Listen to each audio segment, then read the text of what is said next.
지금은 각자 도생의 시대다, 이런 말을 여러분 한 번쯤 들어보셨으리라고 생각이 듭니다. 지금은 각자 도생의 시대다. 제각기 살아나갈 방법을 모색하지 않으면 안 되는 그런 시대다, 이런 뜻입니다.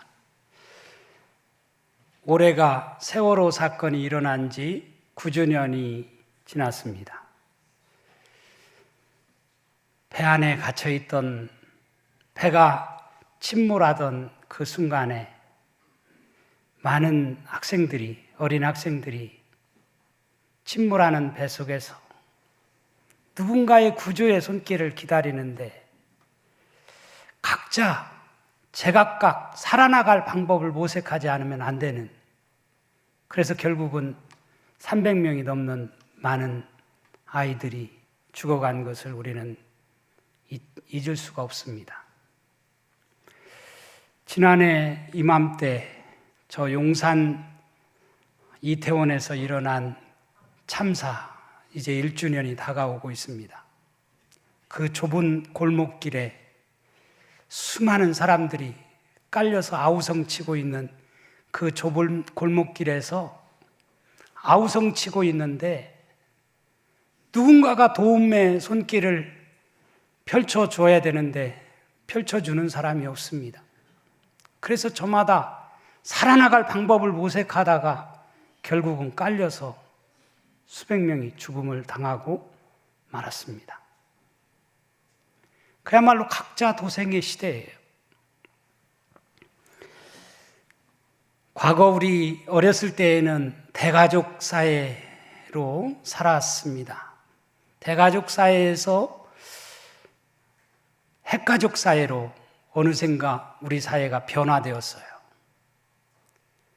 참 대가족 사회를 이루는 이 대가족 사회 속에서 참 가족들이 많은, 형제들이 많은 모습을 보면서 저는 어렸을 때 삼형제로 자랐거든요. 저희 집이 형제가 너무 적어가지고 9명, 10명 있는 집이 참 부러웠어요.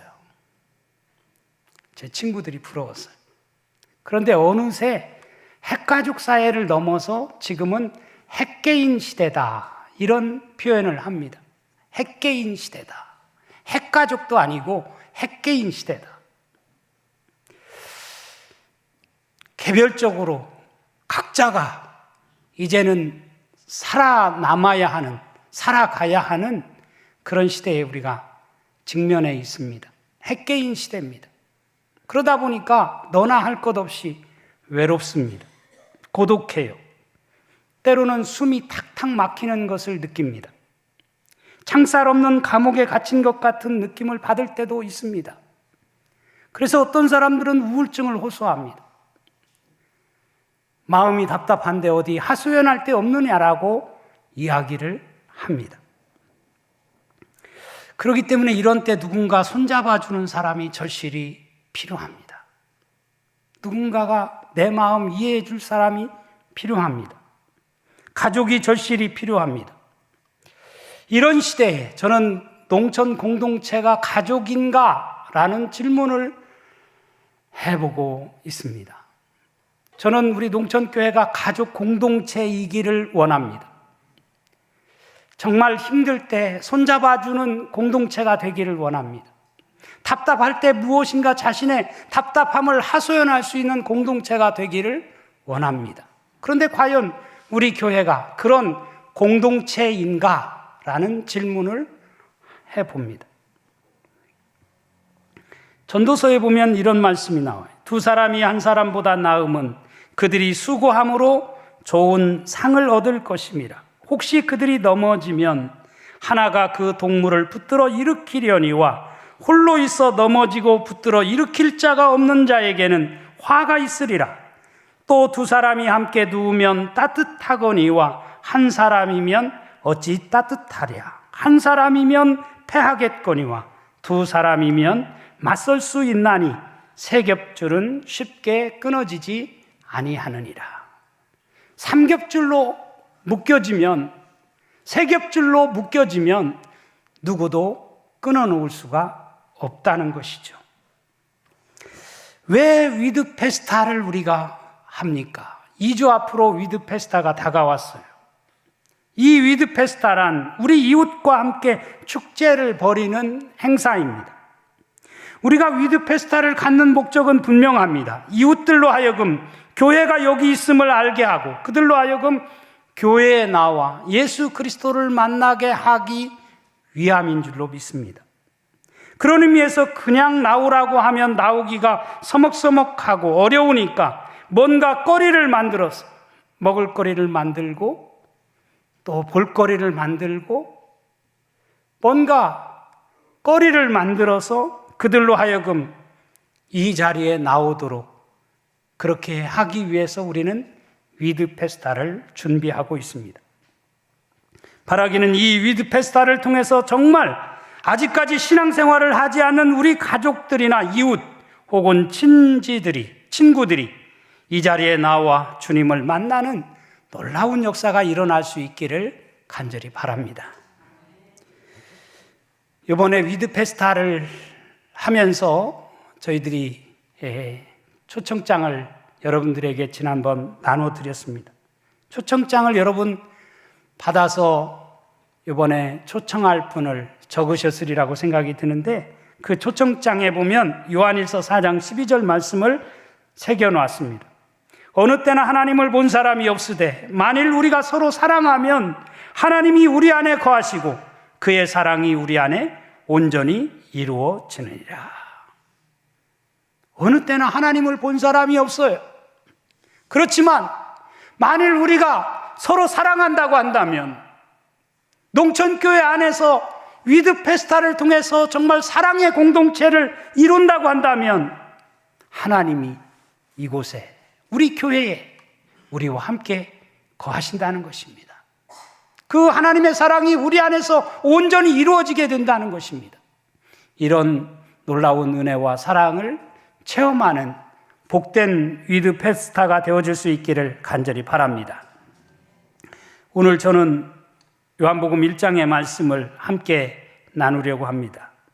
본문 말씀은 예수님의 12제자 가운데 베드로와 빌립, 나다나엘이 어떻게 예수님의 제자가 되었는지를 말해주는 귀한 말씀입니다. 한마디로 시몬 베드로는 그의 형제 안드레를 통해서, 빌립은 예수께서 직접 만나주심으로, 나다나엘은 빌립의 전도로 예수님의 제자가 되었음을 우리에게 말해주고 있습니다. 먼저 본문에 보면 두 제자가 등장을 합니다. 35절에 나온 여기 두 제자는 시몬 베드로의 형제 안드레와 사도 요한을 가리킵니다.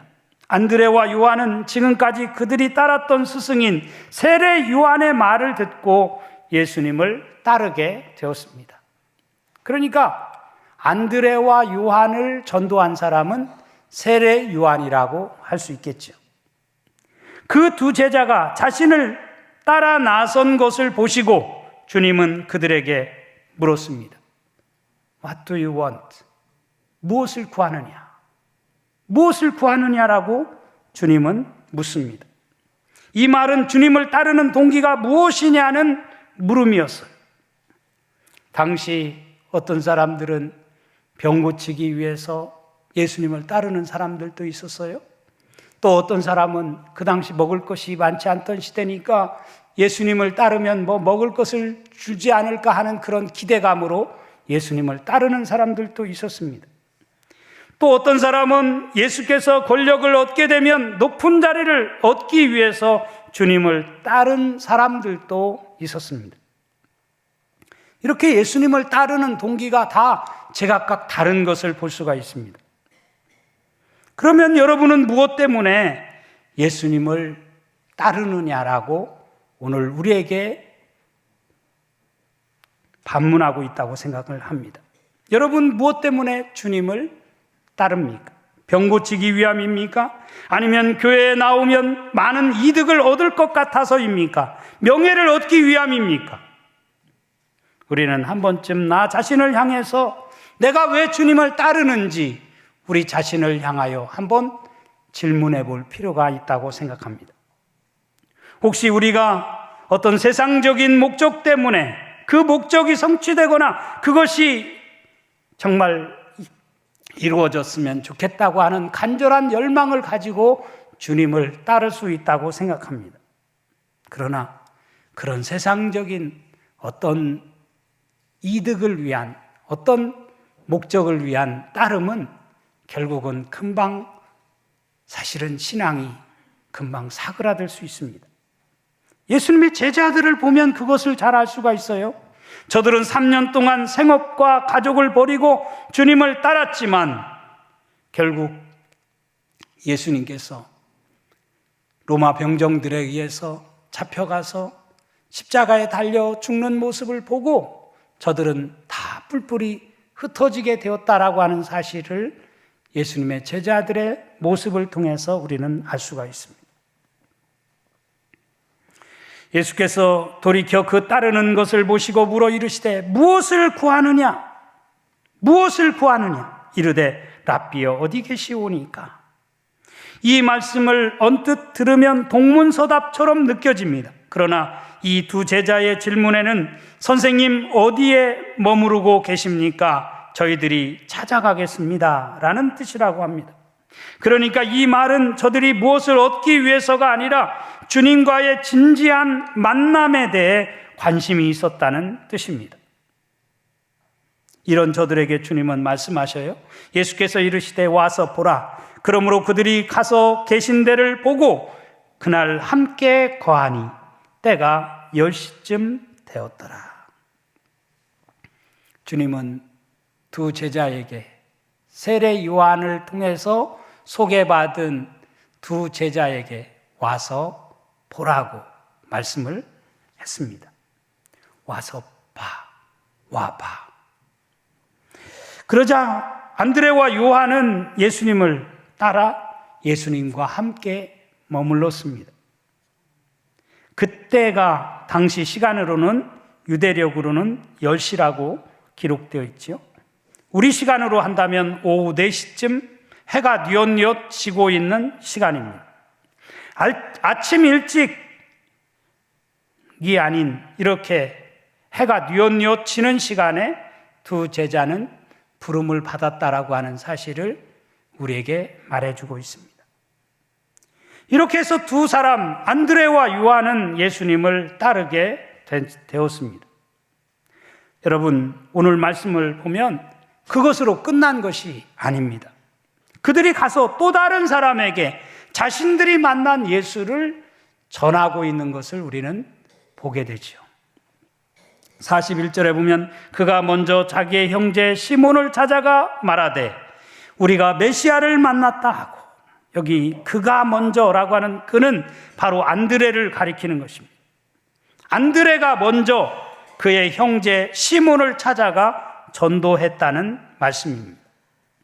우리는 시몬이 먼저 안드레를 전도했을 것으로 생각하기가 쉬워요. 왜냐하면 성경에 시몬 베드로의 이름이 훨씬 많이 나오고 시몬 베드로가 정말 초대교회뿐만 아니라 역사에 귀한 이름을 남겼잖아요. 안드레 이름은 별로 나오지도 않아요. 그렇기 때문에 정말 시몬이 안드레를 전도했을 것으로 생각되어지는데 오히려 안드레가 시몬을 전도했다라고 하는 것을 우리가 알 수가 있어요. 안드레는 시몬을 데리고 예수께로 옵니다. 이러한 시몬에게 주님은 뭐라고 말씀하셔요? 내가 요한의 아들 시몬이니 장차 게바라 하리라 하시니라. 내가 요한의 아들 시몬이니 장차 게바라고 부를 것이다. 게바라고 칭하게 될 것이다. 게바라는 말은 피터스, 베드로라는 말이에요. 바위라는 뜻을 가진 말이죠. 반석이라는 뜻을 가진 말입니다. 이 예수님의 말씀대로 정말 이 시몬은 베드로가 되었지요. 반석이 되었어요. 놀라운 사람이 되었어요. 저는 이 안드레가 게바, 이 베드로를 형제를 전도한 이 이야기를, 이 말씀을 보면서 전도가 뭘까? 전도는 어떻게 보면 예수 그리스도를 전하는 거예요. 예수 그리스도만 전하면 돼요. 전도는 우리가 어렵게 생각하기 쉬운데 어려운 것이 아니에요. 예수께로 오게만 하면 되는 일입니다. 전도는 교회로 나오게만 하면 되는 것입니다. 그게 전도예요. 이처럼 전도는 단순합니다. 어렵지 않습니다. 그런데 사실 우리는 전도하라고 하면 내가 무슨 전도를 해. 내가 성경에 대해서 아는 것도 많지 않고 또 내가 이 교회 나온 지 오래된 것도 아닌데 내가 무슨 전도를 해. 이렇게 생각을 할 수 있습니다. 아닙니다. 여기 안드레는 예수님을 오랫동안 만난 사람이 아니에요. 잠깐 만났어요. 그렇지만 그의 형제 시몬에게 찾아가서 그를 전도했지 않습니까? 안드레가 시몬에게 심오한 진리를 전한 것이 아닙니다. 예수께로 나오라고, 예수님을 만나라고 그렇게 간단하게 전도한 것을 볼 수가 있어요. 여러분, 안드레가 이 시몬 베드로를 전도해서 어떤 결과를 가져왔나요? 그야말로 이 시몬이 예수님의 말씀대로 베드로가 되었어요. 게바가 되었어요. 교회의 반석이 되었어요. 그래서 캐톨릭에서는 베드로를 초대 교황이라고 말하지 않습니까? 참 놀라운 인물이 된 것입니다. 한 사람의 변화가, 한 사람을 전도한 결과가 얼마나 기독교 역사에서 위대한 역사를 가져왔는지를 우리는 잘 말해주고 있어요. 우리가 한 사람 전도하는 것, 그 사람 한 사람을 구원하는 것뿐만 아니라 그 사람을 통해서 어떤 역사를 가져올는지 우리는 아무도 알 수가 없습니다. 미국에서 신앙의 명문 가문하면 청교도 시대에 조나단 에드워드를 첫 번째로 꼽습니다. 이 조나단 에드워드라고 하는 사람이 미국의 대각성 운동을 펼치고 미국 역사에 정말 큰 족적을 남긴 인물입니다.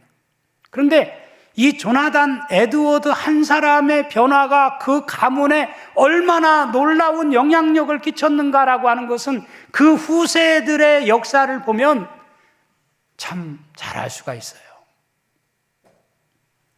이 조나단 에드워드와 동시대에 살았던 맥스 주크라고 하는 그런 사람도 있는데 정반대의 삶을 살았어요. 한 사람은 청교도의 삶을 살았고 또 한 사람은 그야말로 알코올 중독자가 되어서 그 사람뿐만 아니라 그 가문이 얼마나 비참한 삶을 살았는지를 잘 말해주고 있어요.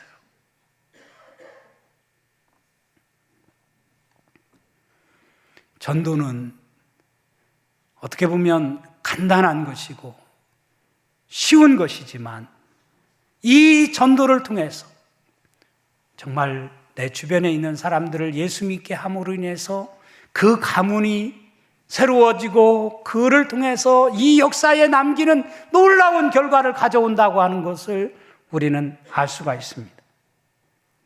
어느 기독교 여론조사기관에서 예수를 믿게 된 사람을 대상으로 조사해 보니까 한 사람이 예수를 믿기까지에는 반드시 4명의 사람들이 그에게 복음을 전하는 그런 사람이 있었다라고 하는 그런 통계가 있습니다. 그리고 또 한 사람을 위해서 적어도 평균 14명이 중보 기도를 했다라고 하는 통계가 있습니다. 그러니까 한 명의 열매가 맺혀지기까지는 물론 오늘 이 안드레가 베드로를 전도해서 그냥 즉각적으로 베드로가 예수께 나오는 그런 역사가 일어날 수도 있죠. 그렇지만 누군가 알 수 없지만 여러 사람이 그를 전도했다고 하는 결과이고, 또 여러 사람이 그를 위해서 중보의 기도를 했기 때문에 열매를 맺었다라고 하는 사실입니다. 사도 바울이 고린도 전서 3장에 보면 이렇게 말씀을 하고 있어요. 그런즉 아볼로는 무엇이며 바울은 무엇이냐? 그들은 주께서 각각 주신 대로 너희로 하여금 믿게 한 사역자들이니라. 나는 심었고 아볼로는 물을 주었으되 오직 하나님께서 자라나게 하셨나니 그런즉 심는 이나 물 주는 이는 아무것도 아니로되 오직 자라게 하시는 이는 하나님뿐이니라. 그러니까 이렇게 누군가는 심고 누군가는 물을 주고 누군가는 자라게 해서 열매로 거두어지게 되는 것이지, 어느 날 갑자기 그냥 열매가 맺혀지는 것은 결코 아니라고 하는 것을 우리에게 말해주고 있어요.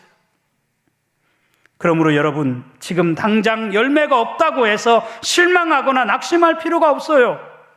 우리가 전한 복음이 언젠가는 열매를 거두게 될 것이라고 하는 확신을 가지고 우리가 부지런히 심고 부지런히 물 주고 부지런히 걸음을 주고 그렇게 하면 하나님께서 그 열매를 따도록 자라나게 하실 줄로 믿습니다. 갈라디아서 6장 9절에 보면 우리가 선을 행하되 낙심하지 말지니 포기하지 아니하면 때가 이름에 거두리라고 말씀을 하고 있습니다. 그래요.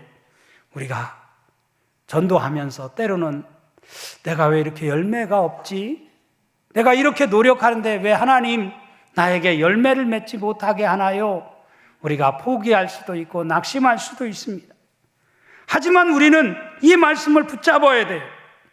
우리가 선을 행하되 낙심하지 말지니 포기하지 아니하면 때가 이름에 거두리라. 때가 이르면 거두게 하시리라고 믿습니다.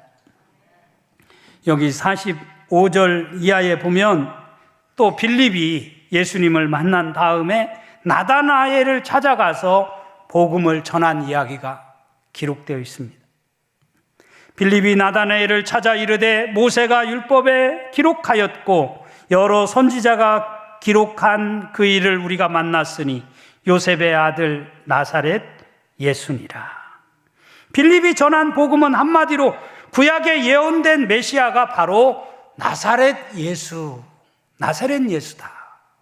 구약에 예언된 메시아가 바로 나사렛 예수다. 이렇게 하는 이 복음을 전했어요. 여기 나다나엘은 예수님의 12제자 중 하나인 바돌로메로 알려져 있습니다. 이렇게 바돌로메인 나다나엘에게 빌립이 전도를 했다는 거예요. 여러분, 빌립의 전도를 받고 나다나엘이 나타낸 반응이 뭡니까? 나사렛에서 무슨 선한 것이 날 수 있느냐? 이런 반응이었어요. 당시 나사렛은 그야말로 변방입니다. 유대인들이 사는 동네가 아니고 이방인들이 주로 모여 사는 그런 변방입니다. 그러니까 경건한 유대인의 눈에서 볼 때 예루살렘도 아니고 그 촌구석 나사렛에서 무슨 선한 것이 날 수 있겠어? 무슨 그곳에서 메시아가 나와?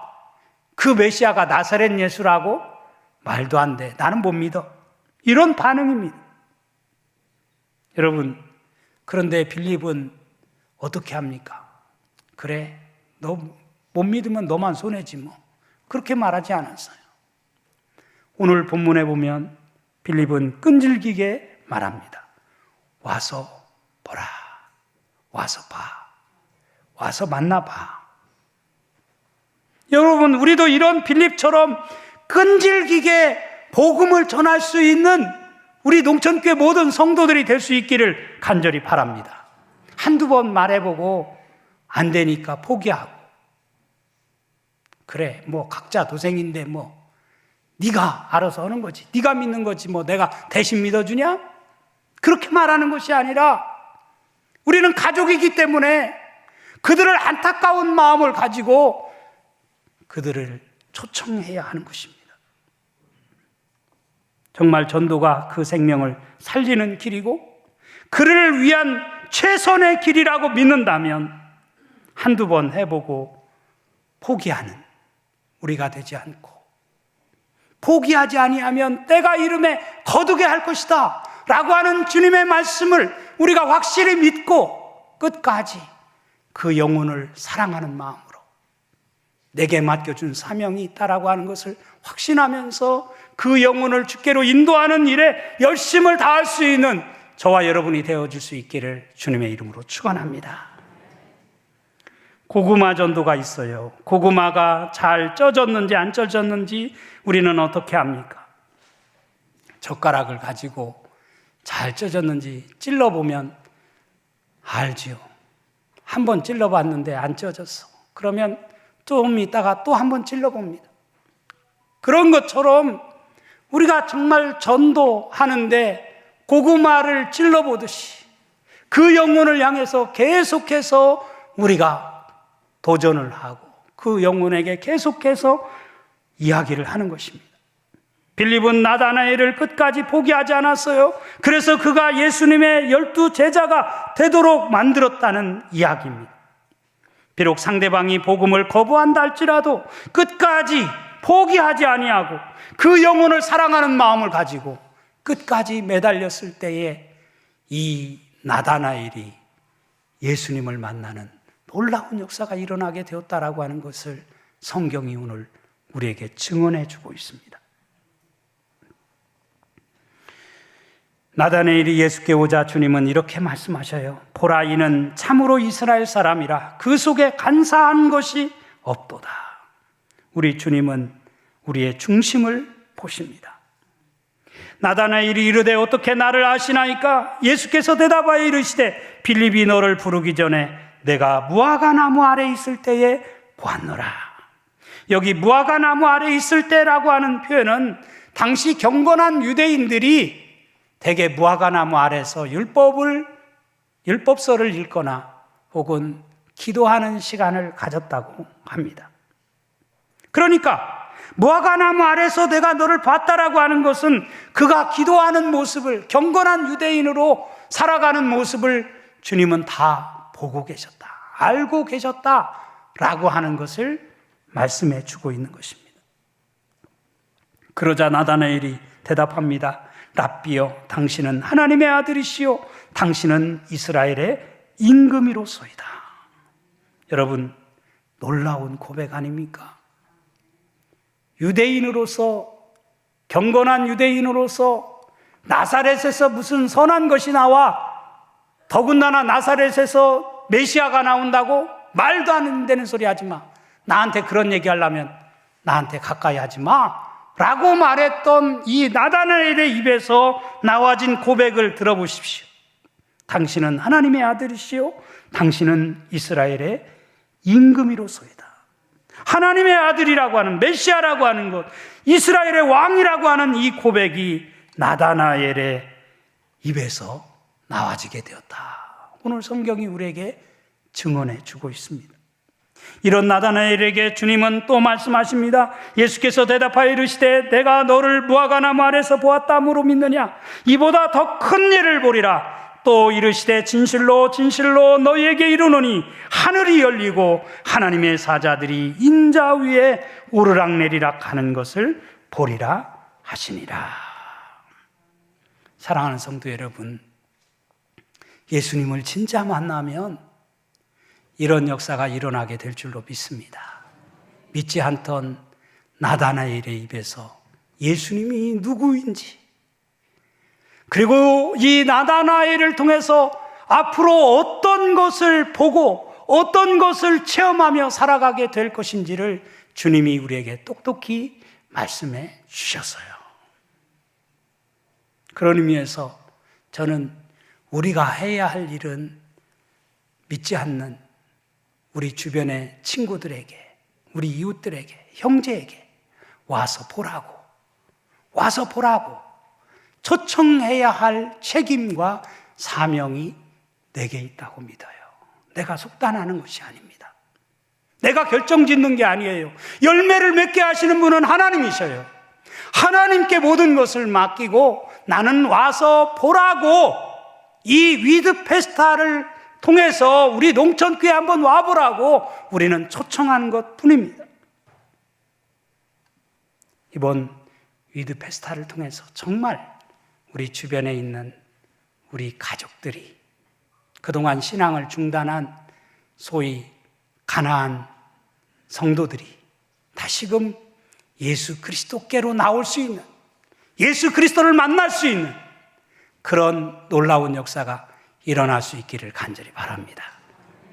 또한 정말 우리 주변에 아직도 마음이 강팍해서 예수님을 알지 못하는 우리의 이웃들이 있다면 그들을 정말 우리가 끈질기게 그들에게 전도해서 이 자리에 나오지 않고는 견딜 수 없는, 그래서 그들을 통해서 하나님이 어떻게 놀라운 역사의 한 페이지를 써가시는지를 우리가 보면서 정말 기쁨으로 하나님께 영광을 돌리는 우리 농촌의 모든 성도들의 삶이 되어줄 수 있기를 주님의 이름으로 축원합니다.